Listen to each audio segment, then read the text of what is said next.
Hello everyone and welcome to my channel you Alight.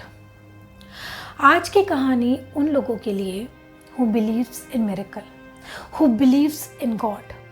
ये कहानी 14 साल की एक लड़की की है।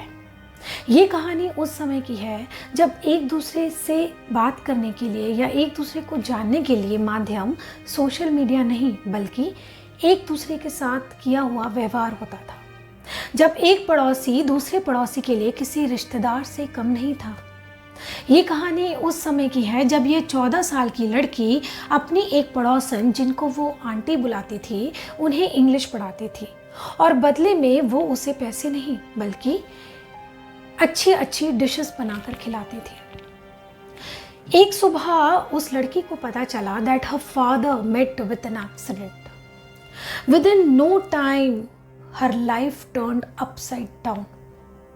Her mother was busy taking care of her father in the hospital while this poor girl was left alone at home to take care of the entire family. One such difficult day when she was teaching her aunt, suddenly पलंग के ऊपर रखी एक तस्वीर जिस पर माता रानी की photo बनी थी वो गिर गई। लड़की धक सी रह गई। उसकी आंटी ने उसे कहा, बेटा जरा ध्यान से, कहीं ऐसा तो नहीं कि तुमने किसी के साथ कुछ बुरा किया हो। ये सोच लड़की परेशान हो गई। वो सोचने लगी कि कहीं सच में आंटी की बात सही तो नहीं, कहीं कुछ बुरा तो नहीं होने वाला। इतना सोच लड़की की आंखें भर आईं और उन्हीं गीली आंखों से वो अपने घर लौटी। शाम को उसकी माँ अस्पताल से वापस आई और उसे अपने पास बुलाया, प्यार से बिठाया, सर पर हाथ रखा और समझाते हुए बोली, तुम्हारे पापा की दवाइयों का खर्चा बढ़ता ही जा रहा है। तुम्हारा स्कूल बहुत महंगा है। हम तुम्हें और इस स्कूल में नहीं पढ़ा सकते। हमें तुम्हारा स्कूल बदलना होगा। ये सुन मानो लड़की के पैरों तले जमीन खिसक गई हो। वो उसे अपने स्कूल से, वहाँ के बच्चों से, वहाँ की टीचर से, वहाँ की पढ़ाई से बहुत लगाव था। वो स्कूल नहीं छोड़ना चाहती थी। उसे लगने लगा कहीं सच में तस्वीर का गिरना इस बात की तरफ इशारा तो नहीं करता कि कुछ गलत होने वाला है। इन्हीं सब शंकाओं ने उसे घेर लिया।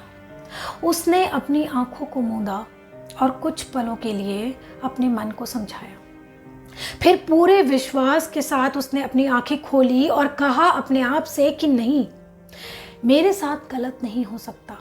हमने किसी के साथ बुरा नहीं किया। हो सकता है आज परिस्थिति खराब है पर कल अच्छी होगी। इसी उम्मीद के साथ वो जाकर अपने बिस्तर पर बैठ गई। उस दिन पूरी रात उसकी माँ ने सुंदरकांड का पाठ किया, इस उम्मीद में कि शायद कोई चमत्कार हो जाए, शायद कुछ ऐसा हो जाए कि उसकी लड़की का स्कूल ना छूटे। उसके बाद उस रात कुछ ऐसा हुआ जिसे शब्दों में पिरोना मेरे लिए बहुत ही मुश्किल है, क्योंकि वो एक एहसास था। उस रात उस लड़की ने सपने में देखा कि वो एक कठिन से रास्ते पर बढ़ती जा रही है। रास्ता बहुत मुश्किल था। आसपास धुआं ही धुआं था। उसे कुछ नजर नहीं आ रहा था सिवाय एक रोशनी के जिसकी तरफ वो बढ़ रही थी। कुछ समय बाद जब वो उस रोशनी के पास पहुंची तो उसे पता चला कि वो एक मंदिर है। उस लड़की ने उस मंदिर में प्रवेश किया। उस मंदिर में पूजा के अलग अलग स्थान थे।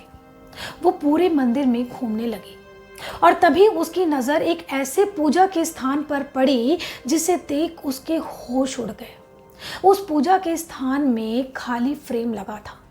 उसमें माता रानी की कोई तस्वीर नहीं थी। ये देख लड़की परेशान हो गई।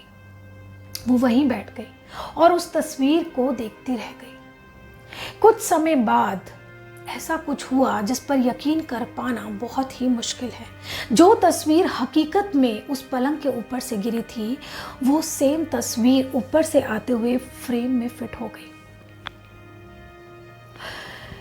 लड़की अपनी आंखों पर विश्वास नहीं कर पा रही थी, पर फिर भी उसने पूरी श्रद्धा के साथ अपनी आंखों को बंद किया और उसे नमस्कार किया। जब उसने अपनी आंखें खोली तो उसने देखा एक अद्भुत सी महिला उस लड़की के पास खड़ी है। उन्होंने अपना हाथ उसके सर पर रखा और कहा, परेशान मत हो, सब ठीक होगा। उस महिला के चेहरे का तेज सूरज की रोशनी से भी बहुत ज़्यादा तेज था, जिसकी वजह से उस लड़की की आंखें चौंधिया गई। उसने अपनी आंखों को कस के बंद किया और जब खोला तो उसे पता चला कि वो एक सपना था। पर इस बार जब उसकी आंखें खुली तो वो दर्द से भरी हुई नहीं थी, उम्मीद से भरी हुई थी।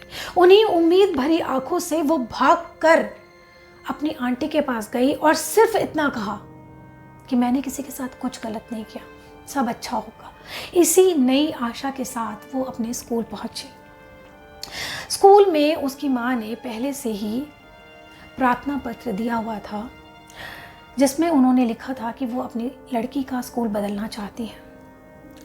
स्कूल में कुछ समय बाद प्रिंसिपल ने उस लड़की को बुलाया और कहा, अमेरिका से एक इंसान आए हैं, वो आपकी 3 साल की फीस भरना चाहते हैं, क्योंकि he wanted to give a scholarship to a girl child in loving memory of his father. लड़की को यकीन नहीं हुआ कि ये सच है।